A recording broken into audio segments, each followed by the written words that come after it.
Es un gusto saludarles nuevamente y bienvenidos a la siguiente cápsula. Esta tiene que ver con el Código 100. El Código 100, recuerden que es la nomenclatura que ya vimos en alguna de las clases con la maestra Diana Tejadilla sobre el impacto y la importancia de reconocer el riesgo suicida como un elemento de potencial prevención en nuestra comunidad. Es así que la línea de la vida, dentro de los principales protocolos que tienen atención a la salud, es el Código 100. El Código 100 lo vamos a ver a continuación, no solamente desde el impacto clínico, sino cómo abordarlos nosotros como especialistas en salud a distancia. Es un protocolo sumamente sencillo que nos va a permitir poder diversificar muy bien en función a la gravedad de las personas. La presentación va a ir teniendo diferentes momentos para que ustedes la vayan estudiando. Y vamos a partir siempre de los objetivos que tiene la línea de la vida de la Comisión Nacional contra Adicciones. Y recuerden, es prevenir, reducir riesgos y daños en problemas en salud mental y adicciones a través de brindar información, psicoeducación, orientación e intervención en crisis para nuestra comunidad. Ahora bien, recuerden que el suicidio como componentes puede presentarse de muchas formas, como una idea, como un intento, como una planificación. El nombre que recibe el programa de Código 100 viene de un sistema de apoyo que toma en cuenta las decisiones clínicas de los comportamientos suicidas en hospitales generales y centros de atención en las redes integradas de salud. Para que vayamos teniendo un escenario del impacto de este tema, es que para el 2016 hubo alrededor en la región de 100,000 muertes registradas como suicidas. A nivel mundial, entre 800,000 personas mueren cada año. Esto equivale a una muerte cada 40 segundos. Se reconoce que el suicidio es la tercera causa de muerte en la región de las Américas y que más o menos la población oscila entre 20 a 24 años de edad. Si bien los estudios sugieren que por cada suicidio hay hasta 25 intentos previos, ese es el lugar que nos toca a nosotros incidir. Cada suicidio constituye una tragedia personal que cobra prematuramente la vida de alguien y que tiene un efecto expansivo de soledad, de incertidumbre, de miedo y de mucho sufrimiento para la gente que rodea. Las tasas de suicidio a nivel mundial en los hombres suponen alrededor del 79% aproximado del total de muertes en la región. Y esto es un tema bien importante porque hay muchos elementos y premisas que vamos a considerar. La mayoría de las muertes por suicidio, si bien se reconocen como un problema de salud, el suicidio es la tercera causa de muerte. Y esto nos permite entonces entender que la variedad de conductas que influyen desde el pensamiento, la planificación a la acción, podemos tener un lugar en donde deliberadamente podemos incidir. Vamos a ver cómo el lugar utilizado para el término de suicidio en palabras, vamos a reconocerlo como muerte por suicidio, el cual es un término no valorativo y compatible con la forma en que describimos otros tipos de muerte. La autolesión es un término mucho más amplio que se refiere al envenenamiento, a la lesión y que puede o no tener una intención suicida en ese momento. Consejos clínicos. Las preguntas sobre autolesiones no provocan la autolesión en alguien. Reducir la ansiedad asociada con los pensamientos o los actos de autolesión ayudan a la persona a ser comprendida. Pedir a la persona que nos explique cuáles son las razones para causarse daño suma muchísimo más que ocultarlas. Los métodos de autolesión y suicidio son amplios y vamos a ver, por ejemplo, que asfixia ocupa alrededor del 39.7% de lo que se reconoce hasta ese momento, tomando en cuenta la gran infravaloración de los datos que se pueden tener, dado que no se reportan. Armas de fuego, 33%, intoxicación, 18%. Siempre será importante saber el nivel de riesgo de las personas para que accedan a estos métodos. Y esta información la vamos a poner paralela en el momento que ustedes tengan acceso a la plantilla de registro de Código 100, en donde van a venir los métodos de lesión, los horarios de acción y los elementos que nos permitan limitar el riesgo en las personas. Ahora bien, vimos en alguna de las cápsulas ¿Qué impacto tiene el estigma, el prejuicio y la discriminación en los problemas de salud? Pues en los temas de suicidio es alta. Por ejemplo, vamos a ver algunos de los mitos y que nos toca saber. Un mito. Si uno habla sobre el suicidio, alienta a quien lo va a intentar. Falso. Preguntar acerca de la autolesión y el suicidio no provoca actos de autolesión o suicidio. A menudo, inclusive, reduce la ansiedad asociada al pensamiento. Siguiente mito. Quien haya sido suicida alguna vez, nunca dejará de serlo. Falso. El mayor riesgo de suicidio suele ser a corto plazo y específico para cada situación. Siguiente mito. Solo las personas con trastornos mentales son suicidas. Falso. El comportamiento suicida indica una infelicidad profunda, no necesariamente un trastorno mental. Siguiente mito. Las personas con autolesión y suicidio y problemas en salud mental son violentas e impredecibles. Falso. La mayoría de las personas con enfermedades mentales no son violentas. Y solo el 3% de las personas que acuden o que tienen un acto de violencia son personas que viven una enfermedad mentalmente grave y que identifican el ambiente como nocivo y responden en su propio autocuidado. Siguiente mito. La mayoría de los suicidios se producen repentinamente y sin advertencia previa. Falso. La mayoría de los suicidas han sido y han mostrado muchas señales de alarma. Han estado dando avisos durante todo el tiempo que esto iba a suceder. Siguiente mito. Las personas que intentan suicidarse son débiles, egoístas y solo piensan en sí mismas. Falso. Las personas han perdido generalmente la esperanza y no ven ninguna otra opción. Los factores de riesgo que nos toca identificar como especialistas en salud mental y la atención en salud que estamos por brindar a las personas que se acercan con nosotros es invaluablemente importante. Factores de riesgo que vamos a identificar, fíjense en la diapositiva. Indican que alguien presenta mayor riesgo de suicidio, pero es posible que no indiquen un peligro inmediato. Entonces, hablar y conocer nos ayuda a poder entender cómo está sucediendo esto en su planeación. Los factores de riesgo siempre los vamos a ver como en salud general, en muchos elementos. Por eso es que no existen enfermos, sino enfermedades asociadas al individuo. Entonces hay personas que enferman, no solamente enfermedades aisladas. Y eso nos permite trabajar en comunidad e individualizar los tratamientos. Entonces, si nosotros reconocemos los perfiles en un individuo, desde el psicológico, el social, el ambiental, el económico, el biográfico, podemos entender mejor cómo ayudar a una persona.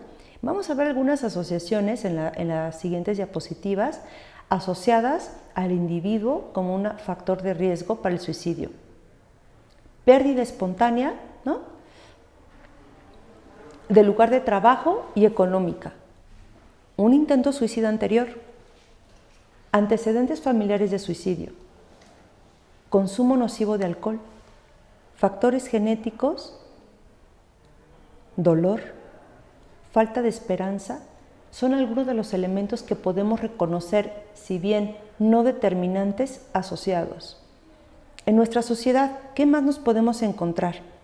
Obstáculos para acceder a atención a salud mental solo es alguno, como por ejemplo, aumento en las demandas de sistemas de salud, accesos a medios utilizables para el suicidio en su propio domicilio, la comunicación inapropiada del suicidio en medios de comunicación, el estrés derivado a la aculturación que puede suceder en un individuo, desastres, guerras, la propia pandemia de la que todavía estamos inmersos y, por supuesto, el peso de lo que esto se lleva en la mente de una persona, que recuerden, eso es una identidad internalizada y es estigma. Las señales de alarma de las cuales hemos estado conversando a lo largo de esta cápsula son muchas. Hablar repentinamente y repetidamente de no querer vivir, hacer planes detallados para ello, despedirse de las personas, cambios notables en el estado de ánimo de una persona, Hablar y pensar continuamente de la muerte son algunos de los elementos que se han reconocido sólidamente como señales de alarma. ¿Qué factores protectores podemos tener? Muchos, y son de los elementos que vamos a ocupar a favor de una intervención cuando estemos con el usuario, con la persona que le está pasando muy mal. En este sentido, vamos a ver en la diapositiva que los factores protectores pues son características que nos hacen menos probables que las personas, a pesar de los elementos que vimos hace un momento, pudieran contemplar el no hacerlo, ¿no? Por ejemplo, en el personal, en las relaciones, en la comunidad y en los sistemas de salud, son elementos que nos va a tocar profundizar. Por ejemplo, los factores de riesgo que podemos asumir para un intento y que puede sumar a todo lo que hemos estado conversando es depresión, abuso de alcohol, uso de sustancias, infección por HIV, epilepsia, dolor crónico, alteraciones emocionales agudas. Síntomas comunes que pueden estar en este caso asociándose, por ejemplo, al consumo de alcohol, las personas que están viviendo un momento clave en una transición de vida, son elementos que tenemos que reconocer importantes y que pueden estar impactando en la salud de la persona que estamos por cuidar. ¿Cuál es la manera adecuada de intervenir en la línea de la vida? La primera, ayuda psicológica. La primera ayuda psicológica es clave para todos nosotros y todas nosotras. La intervención que se lleva a cabo de una persona en crisis por un miembro de equipo es sumamente vital y vamos a ver las técnicas. La técnica de primera ayuda es sencilla y práctica. Es un procedimiento que podemos ocupar en cualquier momento y va de los siguientes elementos, ¿no? La comunicación efectiva no es una competición de quién gana o quién pierde en una conversación. La clave es una actitud de escucha responsable. Escuchar significa dejar hablar libremente a otra persona. Escuchar significa percibir el contenido de los sentimientos de una persona. Escuchar requiere una importante sensibilidad por parte de nosotros. Escuchar ayuda a establecer la confianza por las partes. Escuchar permite relajarse a quien está hablando. Y escuchar nos permite mantener el contacto directo con la persona. Considerar el respeto a la privacidad y confidencialidad de la persona, hacerle saber que estamos ahí presentes, siendo empáticos y pacientes en la descripción que nos están dando, son elementos que nos van a permitir tener una comunicación asertiva, con un enfoque proactivo y de una importante adaptación por parte de nosotros. Eso nos va a ayudar a cruzar este lugar tan importante de prejuicios, de miedo, de establecer redes de apoyo y sobre todo de solidaridad con quien está pasando un momento grave. Las habilidades de una comunicación verbal son las siguientes: emplear un lenguaje sencillo, claro y conciso, usar preguntas de respuesta abierta, realizar síntesis y afirmaciones clasificatorias sobre lo que nos están comunicando, realizar un resumen y repetir preguntas clave, permitir a la persona realizar preguntas acerca de la información que acaba de adquirir. Preguntas directas y de sondeo son sumamente sólidas. Evaluar si la persona ha intentado realizar un acto, si hay un riesgo inminente de autolesión, si hay otras posibles prioridades mentales que pudiera ayudarnos a identificar un dolor crónico, físico, además del emocional, son elementos que nos van a permitir caminar para identificar la gravedad y escoger el protocolo adecuado. Vamos a ver 3 protocolos de atención que tienen que ver con la gravedad de la intencionalidad suicida. El protocolo 1 tiene que ver con la gravedad. En este protocolo vamos a verlo de manera muy simple y lo tienen en la presentación. Vamos a investigar los datos clínicos del riesgo suicida, vamos a clarificar esta pregunta de manera eficiente e intervenir en función al riesgo. La primera pregunta clave nos va a permitir identificar estos 3 protocolos. El primero es acto médicamente grave.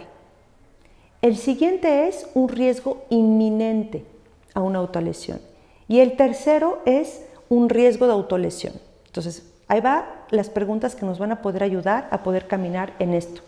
El primero es, ¿la persona ha tenido un problema médicamente grave de autolesión? ¿Cómo se identifica?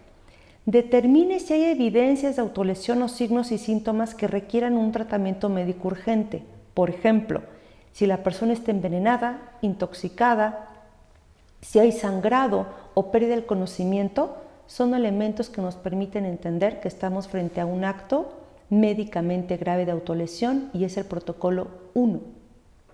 El protocolo 2, en este hay pensamientos o planes de no querer vivir en una persona que tiene síntomas afectivos en el último mes.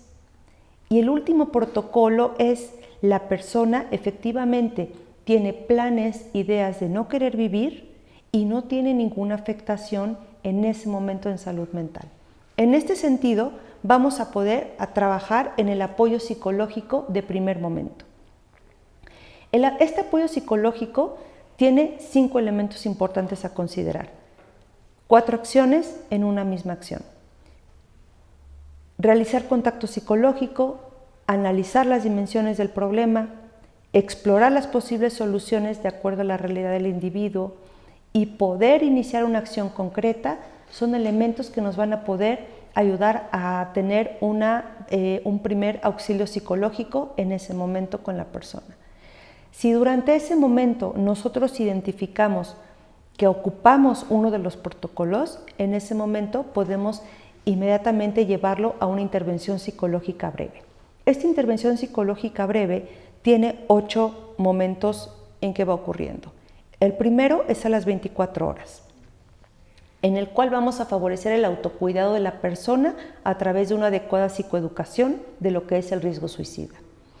El segundo va a ser a las 48 horas y en ese momento vamos a brindar la resolución de problemas en función a las herramientas con las que cuente nuestra persona. El protocolo va a continuar a las 72 horas y ahí vamos a favorecer el autocuidado mediante fortalecimiento de apoyos psicológicos para reducir el estrés. La sesión 4 vamos a empezar con técnicas de respiración para que la persona pueda tener mejores elementos a favor de su autocuidado. En la sesión 5, en 15 días, vamos a favorecer estrategias en mente plena para que esta persona pueda tener mejores herramientas para diversificar el pensamiento que le está causando malestar de aquellos que le están causando un bienestar y una búsqueda de apoyo inmediata. La siguiente sesión es la sesión 6 y esta se hace alrededor de un mes. Y aquí vamos a favorecer el autocuidado a través de técnicas en una alimentación saludable. Vamos a pasar a la sesión 7 en 2 meses, en la cual vamos a brindar apoyo para una activación física y una vida sexual saludable. Y la última sesión será en 8 meses para favorecer técnicas de autocuidado. En términos sencillos, identifican el protocolo. El protocolo es en función a la gravedad. Una persona que está gravemente lesionada, ya sea que en este momento se cortó, se aventó, se lastimó, está sangrando, es un protocolo 1, es un protocolo grave en el cual nosotros necesitamos dar un apoyo psicológico breve que se hace en un momento en 4 sesiones e inmediatamente derivarlo a la intervención que se va a hacer en las siguientes 8 sesiones con una temporalidad. Eso puede hacerse para el usuario, para la persona que está teniendo el intento o para la familia, el acompañante o la persona que esté ahí como cuidador. El siguiente protocolo es el protocolo 2, en el cual una persona está ideando que no desea vivir, pero no ha hecho un acto. Y si ha hecho un acto, fue en el último año. Y esta persona en ese momento está en crisis. En ese momento estoy considerando un protocolo 2. En este protocolo 2 hago exactamente lo mismo. Lo llevo a un apoyo psicológico, ¿no?, que tiene 4 elementos a considerar y lo derivo a los seguimientos que van en 8 sesiones. Y el último protocolo es el protocolo 3. El protocolo 3 es una ideación de no querer vivir sin un impacto en crisis en su salud en ese momento. Igualmente se acompaña de un apoyo psicológico en 4 momentos, en el momento de la llamada y un seguimiento en 8 sesiones. Esos serían los elementos en función a gravedad, en los cuales podemos identificar la implementación de un protocolo en atención en salud mental por riesgo suicida en la línea de la vida. Y espero que esta información haya sido de gran utilidad. A continuación vamos a estar trabajando con la implementación de la plantilla de registro para que tengamos una actividad teórico-práctica y que de esta manera les sea mucho más eficiente la información que acabamos de recibir. Recuerden, protocolo en código 100 son 3 protocolos, depende de la gravedad y la acción en los 3 corresponde a un apoyo psicológico breve seguido de una intervención en 8 sesiones. Sería todo. Gracias por su compañía.